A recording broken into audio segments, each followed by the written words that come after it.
我们称量3克的乳酸钙，把它们转入烧杯之中，加入90毫升的水进行溶解。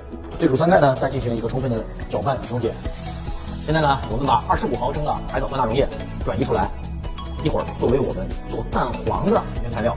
那剩下的65毫升呢，就是我们一会儿用来做蛋清的部分。接下来我们分别的加入3滴的柠檬黄和2滴的日落黄。都属于使用的色素。接下来我们进行充分的搅拌，稍等一下，大家就能看到鸡蛋黄的样子了。我们接下来呢，再往里面加入0.5克的面粉，继续进行搅拌，鸡蛋黄的感觉呼之欲出。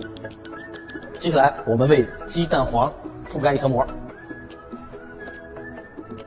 接下来我们把鸡蛋黄转入培养皿中，再次倒入海藻酸钠，形成鸡蛋清。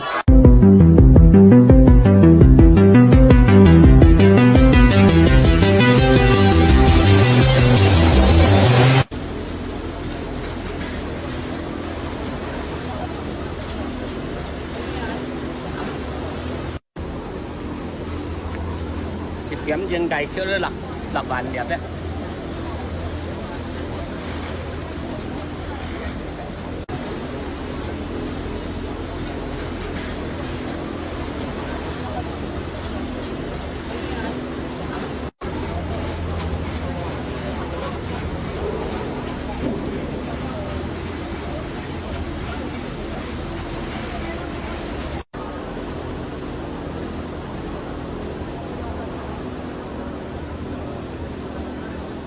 这里80萬入啊！